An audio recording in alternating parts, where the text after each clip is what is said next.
శ్రీరామ్. శ్రీరమ్య ప్రేక్షకులందరికీ కూడా శుభాశీస్సులు. మనము ఈ వీడియోలో తెలుసుకోబోయేటువంటి మరొక ముఖ్యమైనటువంటి పాశుపతం ఏంటంటే వాస్తు పాశుపతం. సామాన్యంగా మనం చూస్తూ ఉంటాం, ఎంతో ధనం ఖర్చు పెట్టి లక్షల కోట్ల రూపాయలు ఖర్చు పెట్టి మంచి మంచి నిర్మాణాలు చేస్తూ ఉంటారు. అయితే ఆ నిర్మాణం కొన్నిసార్లు మధ్యలో ఆగిపోవటము, నిర్మాణం జరిగిన తర్వాత ఆ ఇంట్లో ఉండేటువంటి ఎవరైతే ఆ యొక్క యజమాని కానీ ఉంటారో వారికి ఆరోగ్యపరమైన సమస్యలు లేదా వ్యాపారంలో నష్టాలు ఇలాంటివి జరుగుతూ ఉంటాయి. చాలామందికి చూపిస్తారు, వారందరూ ఏం చెప్తారంటే వాస్తు దోషాలు అంటారు. చిన్న చిన్న వాస్తు దోషాలు అయితే మనం మార్పులు చేర్పులు చేసుకోగలుగుతాం, కానీ పెద్ద పెద్ద వాస్తు దోషాలు ఉంటాయి. అవి మన మొత్తము నిర్మాణం మొత్తం మనం కూలగొట్టి మళ్ళా కట్టాలంటే ఇవి చాలా ఖర్చుతో కూడుకున్న వ్యవహారం. అటువంటప్పుడు ఏం చేయాలి? దానికి ఒక అద్భుత పరిష్కారం మనకి ఈ యొక్క పాశుపత మంత్రంలో తెలిపారు. అదేంటి అంటే వాస్తు పాశుపతము. మనందరికీ తెలుసు, పాశుపతం అంటే పరమేశ్వరుడికి సంబంధించినటువంటి రుద్ర నమక చమక మంత్రములు.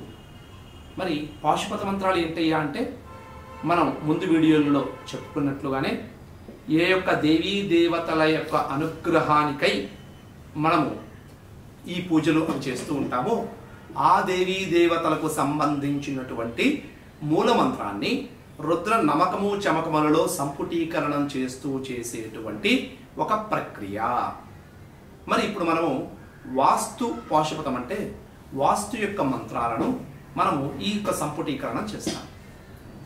వాస్తు పురుషుడికి సంబంధించినటువంటి మంత్రాన్ని ఒక మారు చెప్పి తరువాత రుద్ర నమకము చమకములలోని మంత్రములను అనువాకాలు లేదా ఆ యొక్క మంత్రములను ఒకసారి చెప్పి తరువాత మరలా వాస్తు పురుషుడికి సంబంధించినటువంటి మంత్రాన్ని మరొక మారు చెప్పాలి.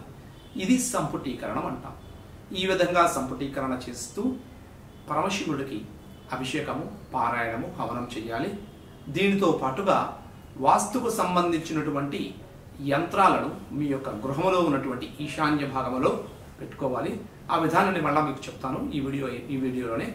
ముందుగా మనము ఆ వాస్తు మంత్రానికి సంబంధించినటువంటి పాశుపతాన్ని ఇప్పుడు మనం తెలుసుకోబోతున్నాం. అయితే వాస్తు పురుషుడికి సంబంధించినటువంటి 2-3 మంత్రాలు ఉన్నాయి. మనం ఏ మంత్రాన్ని అయినా సరే మనం ఇందులో సంపుటీకరణం చేయొచ్చు. ముందుగా ఒక మంత్రం మనం ఇప్పుడు చెప్తాను, ఇక్కడ మీకు వీడియోలో స్క్రీన్ మీద కనిపిస్తుంది. ఓం వాస్తోష్పతే ప్రతిజానీహ్యస్మాన్ స్వావేషో అనవీవో భవానః యత్వే మహే ప్రతితన్నో జుషశ్వశం న ఏధత్విపదేశం చతుష్పదే. రుద్ర నమకము చమకములకు సంపుటీకరణ చేస్తూ ఈ యొక్క వాస్తు పాశుపతాన్ని విధిగా ఆచరించాలి. అలాగే ఈ యొక్క వాస్తు పాశుపతాన్ని ఆచరించేటప్పుడు యంత్రములు మీకు దొరుకుతాయి. బ్రహ్మ యంత్రము, మత్స్య యంత్రము, కూర్మ యంత్రము ఇవన్నీ దొరుకుతాయి. ఈ యొక్క యంత్రాలను తీసుకొని వచ్చి 48 రోజుల పాటు ప్రతిరోజు కూడా ఈ యొక్క వాస్తు పాశుపతంతో అభిషేకం చేసుకుంటూ ఈ వాస్తు పాశుపతంతో అభిషేకం చేసినటువంటి ఆ యొక్క ఈ యంత్రములను అష్టదిగ్బంధనం చేసి మీ యొక్క గృహం యొక్క ఈశాన్య భాగంలో ఒక చిన్న గుంట తవ్వి కూర్మ యంత్రం ఉంచాలి. అలాగే ఈశాన్యం గోడకు మత్స్య యంత్రం ఉంచాలి. అలాగే బీరువాలో మీరు ఎక్కడైతే ధనం పెడతారో అక్కడ అష్టదిగ్బంధన యంత్రం ఉంచాలి. అలాగే మీ యొక్క పూజా స్థానంలో బ్రహ్మయంత్రం ఉంచాలి.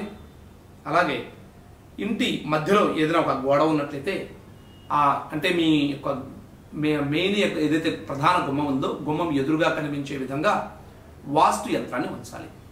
ఈ యొక్క యంత్రాలన్నింటినీ కూడా 48 రోజుల పాటు ఈ యొక్క వాస్తు పాశుపత మంత్రముతోటి రోజు అభిషేకం చేసుకుంటూ 48వ రోజున ఈ వాస్తు మంత్రముతోటి వాస్తు పాశుపతంతో హవనం చేసి తదుపరి నేను చెప్పినటువంటి విధంగా ఈ యొక్క యంత్రాలన్నీ వాటికి నిర్దేశించినటువంటి ప్రదేశములలో ఉంచినట్లయితే మీ యొక్క సమస్త వాస్తు దోషాలన్నీ కూడా తొలగిపోయి ఆ యొక్క గృహంలో ఉండేటువంటి యజమానికి కానీ ఎవరికైనా సరే ఎటువంటి సమస్యలు రాకుండా కష్టాలు రాకుండా ఉంటాయని చెప్పి మనకి నిర్దేశించడం జరిగింది.